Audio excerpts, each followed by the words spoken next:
구절을 가지고 이미 한 차례 두 차례 설교를 했는데 또 같은 본문입니다. 왜냐하면 첫 번째 하나님께서 시작을 어떻게 하셨는가, 그리고 첫 구절에서 조망해 주시는 큰 틀이 무엇인지를 정확히 알아야 나머지의 간구들도 길을 잘 찾아가는 가운데 뜻을 찾아갈 수 있을 줄 압니다. 그리고 이 첫 구절부터가 너무 주옥 같은 게 많아요. 그런 가운데 우리가 지난주에 살펴본 내용을 생각해 보면 아버지여, 특히 우리 아버지여라는 우리라는 단어를 집중했었죠. 잠깐 복습해 보면 우리라고 이제 호칭을 함으로써 나 개인이 아니라 굉장히 공적인 거라는 것이 표상이 된다라는 걸 봤습니다. 우리가 우리로 묶일 수 있는 이유가 뭔가라고 했을 때 취향이 같아서 모인 거 아니고 사정이 똑같아서 모인 건 아닙니다. 딱 하나, 예수님이 우리의 머리 되셨기 때문에 예수님을 믿는 믿음으로 모여서 우리가 되는 것이죠. 그러니까 교회라는 것 자체가 하나님을 우리 아버지라고 함께 부를 수 있는 것 자체가, 교회는 개인 기량이 아니라 주님이 무엇을 해 놓으셨는가, 그리고 그 하나님을 바라보면서 우리가 모였구나를 알게 된다라는 것이죠. 그래서 우리는 공동체야라는 의미 이상으로 이것이 내 개인의 어떤 공덕과 기량이 아니라 하나님의 은혜로 모이게 된 것이구나를 딱 알게 되니까 교회는 어떤 낙심도 어떤 오만도 없다라는 것 우리가 지난주에 살펴보았었습니다. 이어서 보실 말씀은 하늘에 계신입니다. 이게 굉장히 그 반어적인 것, 상충되는, 양립할 수 없는 게 사실은 한계 있는 거나 다름이 없어요. 우리 아버지여서 가까이 있는데 그분이 하늘에 계시다라는 겁니다. 근데 하나님께서는 그거를 이루어내셨죠. 하늘에 계신 그분이 인간의 몸을 입고 이 땅에 오심으로써 그 영광을, 그 어미함을, 그 신적인 능력을 지니신 채로 인간을 대신하셔서 오셨다라는 것 자체가 하늘에 계신 우리 아버지가 지금 얼마나 높으심을 유시하신 채 우리를 구원해 가시는지를 보여주는 그런 표상적 의미라고 할 수가 있겠습니다. 근데 오늘 우리가 먼저 살펴볼 것은 하늘에 계신이라고 하면 먼저 거리감이 느껴지죠. 근데 여러분들이 앞으로 주기도를 할 때 혹은 우리가 기도를 하면서 하늘에 계신 우리 아버지라고 할 때 하늘에 높이 계시다는 거리감보다는 멀다라는 걸 표상하는 게 아니고 그만큼 하나님은 근원적인 분이시다, 모든 것의 시작점을 가지고 계신 분이다라는 의미를 더 마음에 두셨으면 좋겠습니다. 하늘에 계신이라는 말은 거리감에 대한 표현이기보다 물론 하나님의 높음, 피조물과 구별됨을 뜻하는 것이기도 하지만 하나님이 그만큼 근원적인 걸 들고 계시는 분이다라는 표현으로 알고 계시면 더 좋으리라 생각이 됩니다.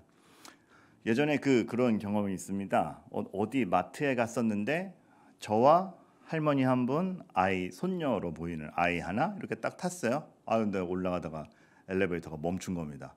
좀 있으니까 이게 비상전원이 켜지는 건지 꺼지는 건지 불도 이렇게 어둡게 되더라고요. 할머니 불안해하시고 애는 울고 그러다 보니까 제가 막 비상벨을 눌러서 소통하려고 하는데 소통도 잘 안 돼요. 어떡하나 그러다가 이제 조금 지나면 괜찮겠지 싶었는데 그때 한 20분이 있었던 것 같습니다.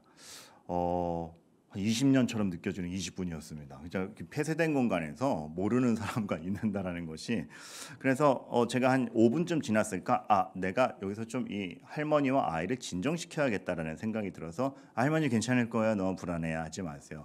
주머니 쥐어서 마침 사탕이 있어서 애 주면서 너무 걱정하지 마, 계속 우니까 핸드폰 음악 들려주면서 괜찮아 그럼 이거 들으면서 우리 잠깐만 기다리자.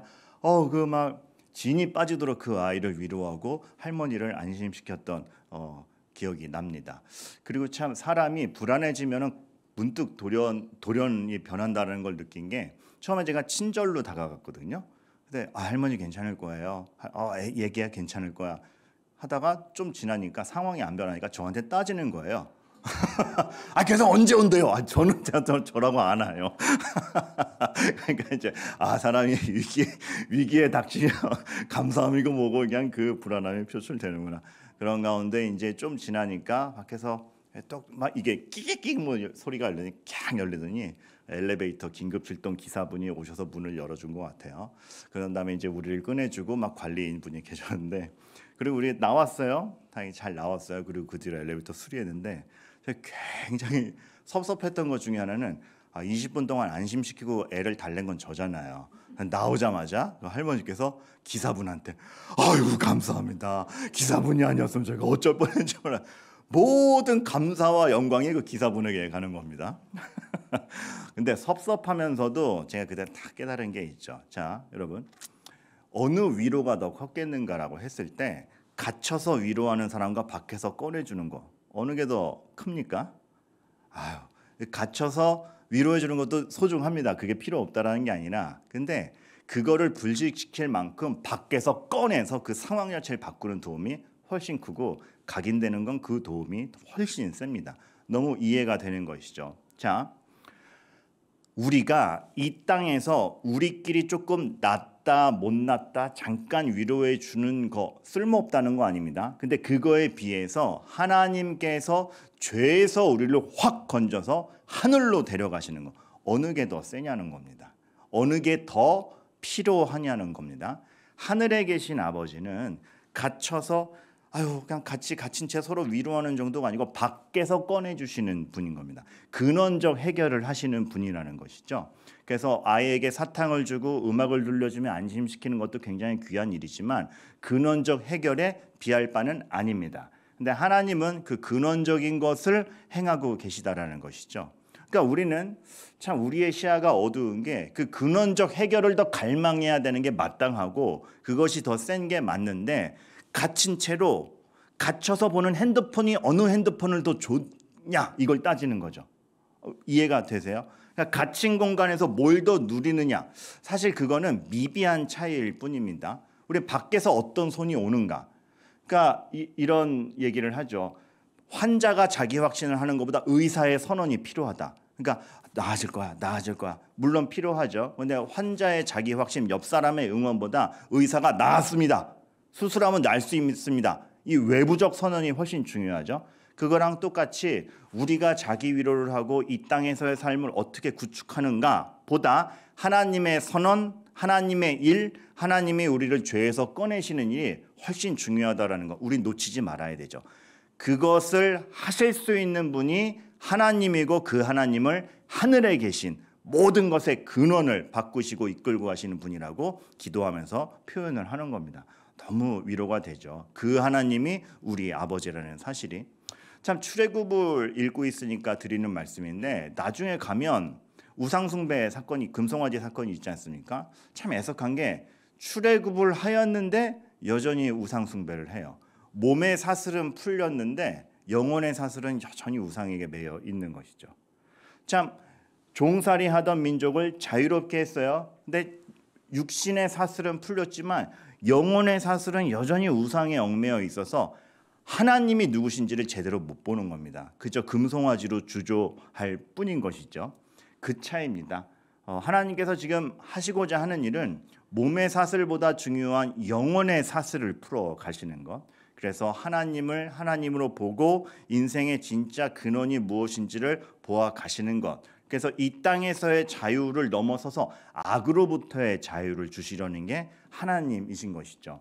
이게 쉬운 말 같으면서도 굉장히 어려운 게 뭐냐면, 하나님은 이 땅에서의 자유보다 악에서부터의 자유를 더 먼저 근원적으로 중요하게 치시는 분이기 때문에 이런 현상이 일어나죠. 어떤 현상?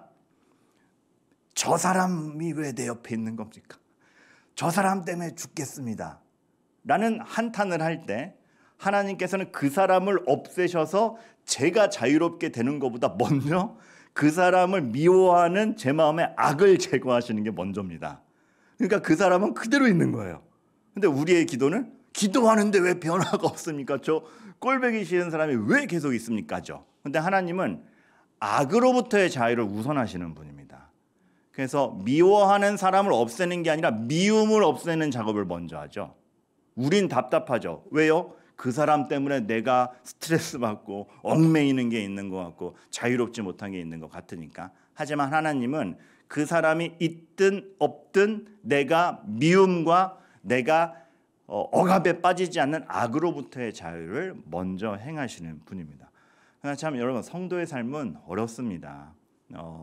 이러한 근원적인 것을 파악해가는 게 어렵고, 그래서 하나님이 뭘 하시는지 보이지 않는 것 같아서 어렵고, 하지만 우리는 확신해 가는 것이죠. 엘리베이터 사건을 얘기했으니까 제가 안에서 20분 갇혀 있는 사이에 사실 밖에서는 신고하고 엘리베이터 기사가 달려오고 관리자가 책임자가 오고 밖에서 웅성웅성대면서 막 여러 가지 작업을 한 다음에 낑 열린 겁니다. 근데 저는 열리기 전까지는 밖에서 무슨 일이 있었는지를 모르는 거죠. 근데 제가 모른다고 밖에 있는 사람들 일을 안 한 거 아니었습니다. 똑같습니다.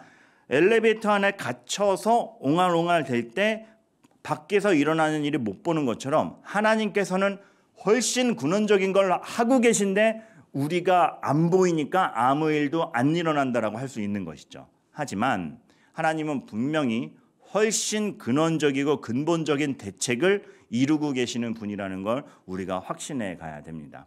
중요한 가치들이 많아요. 많은 본보기, 친절, 지혜, 공감해주는 친구, 너무 좋은 삶의 지표죠. 근데 이것이 누누이 말하지만 안 중요하다는 것이 아니라 근본적 해결 없이 이것들은 분명히 한계점을 맞닥뜨립니다.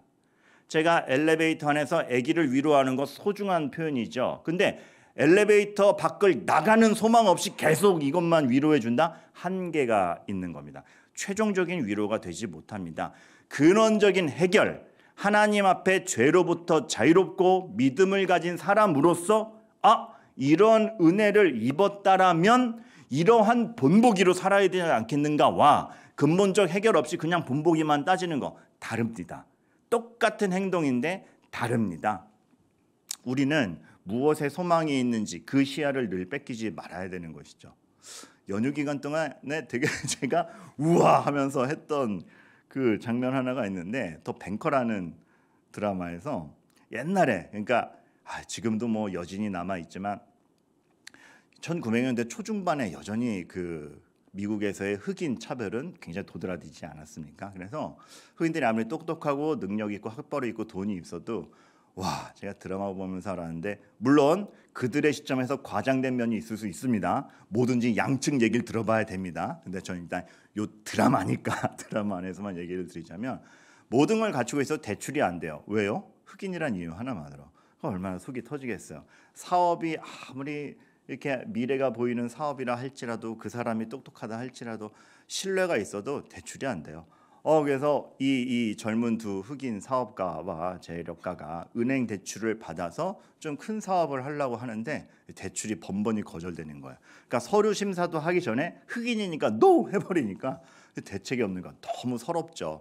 둘이서 어떻게 하면 대출을 받을 수 있을까? 대출을 받을 수 있을까? 맨날 고민하는데 어떤 전략을 가져가도 뭐 하나 막히면 그냥 거절되는 거예요. 근데 이 드라마가 중후반부로 가면서 기가 막힌 해결법을 제시를 합니다. 어떻게 대출을 받게요? 둘이서 이제 그 과정은 있어요. 대출을 받는 걸로 싸우지 않고 은행 건물을 사요. 그러니까 건물주가 되어버리니까 대출을 안 해줄 수가 없는 거예요. 근원적 해결로 가는 거죠. 그러니까 당장 코앞에 요거 어떡하지? 요거 단발적인 싸움이 아니라 근원적 해결을 간다는 것이 효과 100배입니다. 이건 비유적인 설명이어서 이렇게 와닿으실지는 모르겠지만 이것이 선한 계획과 하나님의 뜻과 죄와 하나님의 구원이라는 관점으로 가면 하나님이 근원적 대책을 마련하신다라는 건 이거보다 훨씬 광활하고 멋있고 선한 일도 가운데 이루어지는 것들이 있겠죠. 그래서 에베소서 6장에서는 우리의 씨름은 혈과 육을 상대하는 것이 아니요 하늘에 있는 악한 영들을 상대함이라라고 얘기했나 봅니다. 근원적 해결을 가지라는 것이죠. 우리의 어떤 이 땅에서의 삶이 무의미하다라는 차원이 아니라 무엇이 더 우선이고 어디서부터 출발해야 맞는지를 보여주는 겁니다. 하늘로부터 시작해야 되고 하늘에 계신 아버지께서 하시는 근원에서 시작을 해야 우리가 진짜 최종적인 해결함을 얻을 수 있다는 거 우리가 놓치지 말아야 되는 것입니다. 출애굽을 하였는데 여전히 우상을 숭배하는 이들 앞에서 하나님은 그 우상을 섬기려는 마음 자체를 확 제거해 버리시는 길로 이스라엘을 데려가시죠. 그런 백성을 만들기 위해서 열흘 만에 갈 수 있는 약속의 땅을 40년을 돌아서 훈련시키며 하나님이 누구고 너희들의 죄가 어떠함을 여실히 보여주시면서 가신 것입니다. 교회가 봐야 될 굉장히 중요한 관점 중에 하나입니다. 근데 또 하나 우리가 참 출애굽한 백성이 우상을 만드는 것을 보면서 조심해야 될 것이 하나 보이죠. 이제 이런 책을 읽은 적 윌리엄 윌리먼 스탠리 하우어스라는 굉장히 저와 좀 결은 다르지만 통찰은 분명한 스승님 두 분이 계십니다. 그 두 분이 책을 같이 썼는데 이런 말을 적은 게 되게 와닿아요. 주기도를 두고 하늘에 계신 하나님께 기도한다는 것은 하나님을 자기 취향에 맞게 길들이려고 하는 현대인들에 대한 경고이다. 그렇죠. 자, 우상을 만든다는 것 자체가 본인의 이해와 본인의 취향과 본인이 조작할 수 있는 방식으로 만든다는 것과 똑같습니다. 하나님을 그렇게 여기면 안 된다라는 거죠. 하늘에 계신이라고 했을 때 하나님은 우리가 이렇게 내 취향에 맞게 이해할 수 있는 존재가 아니라는 걸 경배의 대상임을 확실히 하고 가는 겁니다. 이건 좀 더 나아가면 내 뜻을 관철시키는 게 인생이 아니라 하나님이 뭘 하고 계신지를 점점 보아가는 게 우리 인생이라는 것을 보게 되는 것이죠. 우리는 내 뜻대로 안 되면 불안해하고 분노를 하는데 그것이 아니라 그것이 내 뜻대로 안 된다 할지라도 하나님이 이루어 가시는 것이 무엇인지를 점점 보아가는 것, 그게 믿음이 자란다라고 하는 것이고, 우리는 그렇기 때문에 우와, 내 생각대로 하나도 안 됐는데 선함으로 가? 이게 내 취향이 아니라 하나님의 뜻에 나를 맞춰가는 그것인 것이죠. 저는 이 시대에 되게 조심스러운 것 중에 하나가, 우리는 이 시대에 대장동에 새로이 개척했기 때문에 이제 향후 이 시대에 이 지역에서 필요한 교회가 무엇이고 우리 교회에 맡겨진 사명이 무엇인지를 가야 됩니다. 그런데 그게 너무 사람의 소신과, 그래서 이 시대니까 좀 유행도 좀 민감하고 그런 접근이 너무 과도하여서 이 시대에 필요한 교회라는 걸 우리 취향에 맞게 변질시킨다면 그건 조심해야 될 부분 중에 하나입니다. 이게 굉장히 미묘한 건데요. 어느덧 넘어가요. 사람이 자기 확신과 자기 잘 된다라는 확신이 커가면 어느덧 중심을 잃고 자기 취향에 맞게 모든 걸 변질시키고 호응이 큰 길로 갑니다. 그것 굉장히 조심해야 될 점인데, 우리는 늘 견지해야 돼요. 무엇을? 하나님이 이 시대 교회에 하시려는 게 무엇인지를 드러내는 것이지 내 뜻대로 얼만큼 되고 얼마나 호응을 얻어내느냐가 우리의 목적이 아닌 겁니다. 근데 이 분별이 굉장히 어려워요. 매일 겸손하며 매일 깨어 있어야 돼요. 우리는 하늘에 계신 하나님을 기억하면서 늘 내 자신을 경계해야 되는 것이죠. 혹 내가 좌로나 우로나 치우친 것 아닌가? 이것이 진짜 지금 하나님의 뜻인가? 내 취향인가? 행여 내 뜻을 정당화시키려고 하나님의 말씀을 갖다 쓰는 것인가? 아니면 하나님의 말씀이 이것이니 내가 그것에 맞춘다는 것인가? 우리는 항상 경계해야 될 지점을 갖게 되는 것입니다. 또 하나, 많은 사람들을 우리가 전도해야 될 것입니다. 교회에 생전 처음 오는 사람도 교회가 어색하지 않고 누구든 올 수 있고 초대받는 것임을 보여줘야 됩니다. 교회 문턱을 낮춰야 됩니다. 하지만 그것이 또 과도하여서 교회 문턱을 낮춘다는 게 하나님 자체를 낮춘다는 의미가 되면 안 됩니다. 이것도 굉장히 조심스러운 겁니다. 하나님은 하나님으로서의 거룩과 경배 받으셔야 될 오미함과 하나님이 가지신 그 특성이 교회에 반영되어야 됩니다. 근데 그것이 대중성을 앞세워서 너무 낮춰버린다? 이거는 조심해야 될 부분이죠. 교회의 문턱을 낮춘다는 의미가 여러 가지 지혜가 필요한 부분이지만 하나님에 대한 존재감을 낮춘다는 것은 아닌 것입니다. 그래서 우리는 예배가 누구나 와도 편안하고 누구가 와도 어색함 없이 함께 누릴 수 있는 것이어야 하지만 누구나 즐거워하는 공연이나 쇼가 되게 하면 안 되는 겁니다.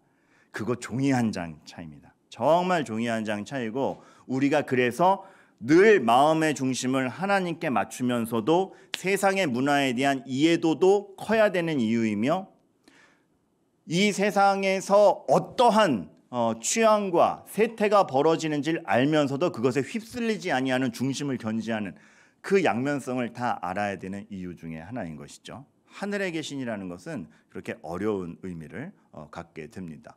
참, 그래서 이 근원적인 것을 따져가시는 하나님이 우리의 하나님이다. 그냥 하늘에 계시니라는 말에 우리의 중심을 탁 잡아주면서 그 중심 가운데 우리가 여러 가지를 활발히 할 수 있도록 생명력을 불어 넣으시는 것이죠.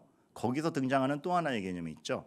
하늘에 계신 하나님께서 그 근원적인 것을 다스려 가심을 안다면 우리 이거 정말 확신하죠. 하나님의 섭리. 우리가 그 말로 하기에는 굉장히 익숙합니다. 섭리가 있으시겠지. 근데 그걸 삶에서 인정하기는 굉장히 어렵죠. 왜냐하면 정말 이걸 기대했는데 이딴 게 나왔다 했을 때 우리의 당혹감, 그것이 그저 단지 나 이럴 줄 알았는데 이렇게 됐다 이 정도가 아니고 나의 어떤 치명적 건강에 대한 거라든가 우리 생계를 좌우하는 문제에 대한 어떤 아주 중요한 사태였다든가, 이게 되게 중요한 삶의 기로에서 기대치 않은 딴 게 나오면 거기서 하나님 섭리를 인정한다는 것은 굉장히 어렵습니다. 그런데 하나님께서 근원적인 것을 해가신다라는 걸 진짜 진심으로 확신한다면 울며 불며 어떤 절규가 나올지라도 그것이 하나님에 대한 원망으로 가지 않는 훈련을 우리가 해야 되는 겁니다. 사실 그 삶의 실질적인 형편을 두고 하나님의 섭리를 인정하는 것을 구약 시대부터 하나님께서 명령으로 순종시켰습니다. 그 중에 하나가 이거죠. 네 손조가 세운 옛 지계석을 옮기지 말지니라. 지계석은 땅의 경계를 표기하는 겁니다. 특히나 지파별로는 그 지계석 경계가 뚜렷했죠. 여기까지가 우리 지파, 여기까지가 너희 지파. 하나님이 부여하신 겁니다. 그러다 보니 당연히 그게 있었겠죠. 우리 인구가 더 많은데 왜 니네가 더 넓어? 라든지 왜 우리는 산인데 니네는 들이야? 농사짓기 니네가 훨씬 좋네? 질투, 시기, 이해되지 않음이 당연히 있죠. 그러나 거기서부터 인정해가는 겁니다. 우리에게 주신 것 안에서 하나님이 우리에게 맡기시고 의도하시는 바가 무엇인가? 그래서 시기, 질투, 하나님에 대한 의심이 아니라 하나님이 뭘 하시는가에 관심과 신뢰를 보내면서 나에게 주어진 것에 자족하며 하나님의 뜻을 발견해 가는 것, 거기서 이제 지계석을 옮기지 않는 겁니다. 나 요만큼만 더 줘. 내지는 야 니네만 좋은 거 아니야? 우리도 줘. 이런 태도로 안 나온다는 것이죠. 하나님에 대한 신뢰가 있기 때문에 지계석을 옮기지 않는 태도가 나오는 겁니다. 그것이 바로 넓게 가면 하나님 섭리에 대한 인정이죠. 하나님 나 저거 주면 더 잘할 것 같은데요. 내 생각이고 하나님의 근원적 해결에서는 아니라는 겁니다. 네 은혜가 내게 족하다를 받아들이며 그것을 내 안에서 소화시키면서 그 뜻에 하나님 앞에 내가 순종해 보겠습니다. 야, 이거 어려운데 그게 섭리에 대한 진짜 인정입니다. 그래서 섭리를 인정한다는 것은 어떻게든 내 뜻을 관철시킬 거야 보다 하나님 왜 이거 아니에요? 라는 상황에서 그래도 어떻게든 하나님의 뜻을 발견해 보겠습니다라는 열렬한 기도, 더 의지해 보는 것. 지금은 내가 납득하지 못하지만 하나님을 의심치 않고 인내하며 갔을 때 결국 발견하게 될 하나님의 선함을 내가 신뢰하며 간다라는 뜻이죠. 그래서 열렬한 기도는 막 하나님을 쫄라서 내 뜻을 관철시킨다라는 의미가 아니라 열렬히 기도해서 나의 의심을 갉아버리고 하나님이 맞음을 증명해가는 태도를 뜻하는 겁니다. 그게 진짜 기도의 태도이고 하나님 섭리, 정말 하늘에 계신 하나님이 근원적인 일을 해가는구나에 대한 인정인 거죠. 여러분 기도는 어려워요. 그리고 믿음은 만만치 않습니다. 그런데 세상에서 발견할 수 없는 분명한 기쁨과 와 이럴 수가 있구나 하는 것들을 발견해가는 것이죠.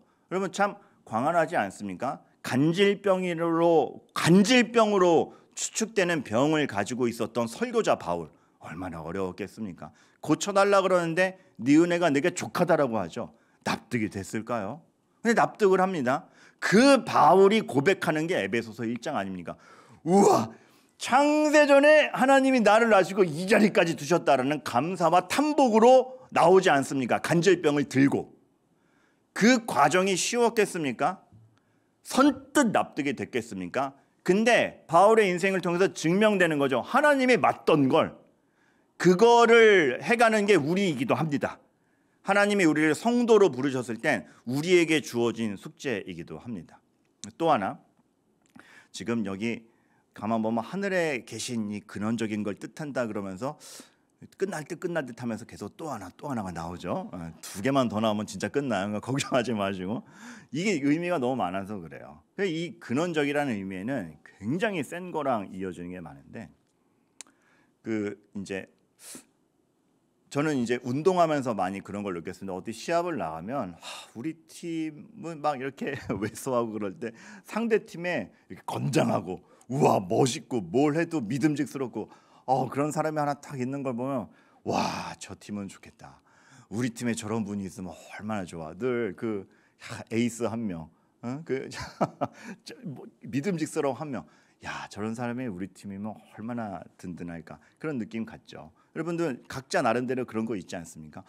우리 교회에 저런 분이 있으면 얼마나 좋아. 저런 분이 여기 와서 나랑 친구면 얼마나 좋아. 이런 부러움들이 있잖아요. 여러분, 그런 부러움 싹 불식시켜 드릴게요. 왜냐하면 하늘에 계신 아버지께 기도한다라는 거는 하늘에 계신 우리 아버지라고 부를 수 있는 우리가 천국에 있는 사람들까지 다 한꺼번에 우리 팀이라는 얘기거든요. 여러분, 팀원 하나 소개해 드릴게요. 사도 바울이 우리 편입니다. 든든하지 않습니까? 하늘에 계신이라는 그 근원을 건드릴 때 우리는 후발대일 뿐이에요. 근데 선발대에 우리 팀에 누가 있냐? 사도 바울이 있어. 든든하지 않습니까? 스데반이 있어요. 든든하지 않습니까? 다윗이 우리 편이에요. 든든하지 않습니까? 딴 데 가서 남의 팀 부러워할 필요 없어요. 하늘에 계신이라고 부를 때 우리 원팀이 뭔가를 보면 와, 쟁쟁합니다. 그러한 든든함이 교회에 있는 것이고 그게 굉장히 실제적인 것이죠. 여러분들 이제 안 부럽죠? 안 부럽죠? 그런 가운데 이음교회가 지금 이 지역에서 후발대로서 역할을 하는 거예요. 너무 든든한 팀이고 우리도 강팀인 겁니다. 그리고 마지막, 이 하늘에 계신이라는 말을 할 때 그 근원적이라는 건 구원의 시작이 하늘에서부터이다를 증명하는 말입니다. 우리가 하늘에 계신 아버지여로 부르며 기도를 시작한다라는 건 그 하나님으로부터 모든 것이 시작했고 그 하나님이 근원적으로 모든 걸 책임진다라는 걸 알 때에 우리의 구원도, 그 하나님을 아버지라 부를 수 있는 우리의 구원도 하늘로부터 하나님으로부터 시작했구나. 그래서 평안하죠. 왜? 여러분, 누군가를 좋아할 때 그 사람 왜 좋아해? 혹은 그 사람이 싫어졌어요. 왜 싫어졌어? 그 원인이 그 사람한테 있죠. 그 사람 왜 좋아해? 멋있고 이렇게 모두 잘해주고 모두 잘하고 너무 멋있어. 왜 싫어졌어? 걔가 그냥 이래가지고. 싫어하건 좋아하건 원인이 그 사람에게 있습니다. 그래서 그 사람이 잘나면 좋아하고 그 사람이 못나면 싫어지죠, 내 기준에서. 그런데 하나님에게 물으면 어떤 답이 나올까? 하나님, 교회 왜 좋아하세요? 하나님의 백성 왜 사랑하세요? 라고 물어보면 이음교회가 뭐 잘했고 박민근 목사 그래 요건 잘하고 그래서 좋아한다 그럴까요? 전혀 다른 답이 옵니다. 원인이 우리에게 있지 않아요. 내가 좋아하니까. 하나님이 사랑으로 시작하신 일이고 하나님이 은혜로 시작하신 일이기 때문에 박민근이 부족해도 박민근이 아직 죄인 되었을 때에 내가 좋아하니까 와서 이루신 일이기 때문에 나의 못남으로 구원이 흔들리지 않습니다. 잡고 계신 하나님의 은혜가 그것을 보장하는 것이죠. 그러기에 우리는 그걸 확신하면서 미약한 손일지언정 이 하나님 새끼손가락이라도 잡고 있으면 그 구원은 흔들리지 않는 겁니다. 하나님은 내가 좋아하니까 죄인도 내가 죽어서 죄값을 대신해서 의인으로 만들어서 여전히 사랑하시는 하나님이라는 겁니다. 그게 구원이 하늘로부터 시작했다라는 의미입니다. 우리가 못나서 탈락하는 게 아니고 잘나서 구원받은 게 아니라 하나님이 시작하신 일이라는 겁니다. 너무 든든하죠. 그래서 우리는 그 하나님의 그런 사랑이 있습니까? 그 사랑에 놀라며 그 사랑이 이루어지도록 예수 그리스도께서 하신 일을 믿음으로 믿으며 그 사랑에 반응할 뿐인 것이죠. 그 사랑을 받아들일 때 우리의 구원은 흔들리지 않는다라는 걸 알면 여러분, 의기소침하고 실망스러운 날은 있을지라도 흔들리는 날은 없으시기를 바랍니다. 나 오늘 이래가지고 어떡하냐 하는 날도 하나님은 말씀하십니다. 난 너 좋아하는데. 그런 너를 내가 바꾸기 위해서 근원부터 바꾸고 있는데, 우리의 신앙이란 그런 든든한 토대 위에 있는 것입니다. 그렇기 때문에 주님이 그 비유를 들어주신 것이죠. 모래 위에 지은 집, 반석 위에 지은 집. 그리스도 위에 있는 집이라는 게 중요하다라는 의미는 그러한 든든함을 우리에게 보장해 주는 것입니다. 정리해 봅니다. 근원적이십니다. 하늘에 계신이라는 건 멀리 계시다는 것이 아니라 그만큼 근원적이라는 뜻입니다. 이 땅에서의 자유, 악으로부터의 자유를 만들어내십니다. 그렇기 때문에 우리 눈에 보이는 것과 달리 하나님은 섭리로 이루어 가십니다. 그것 확신해 가시기 바랍니다.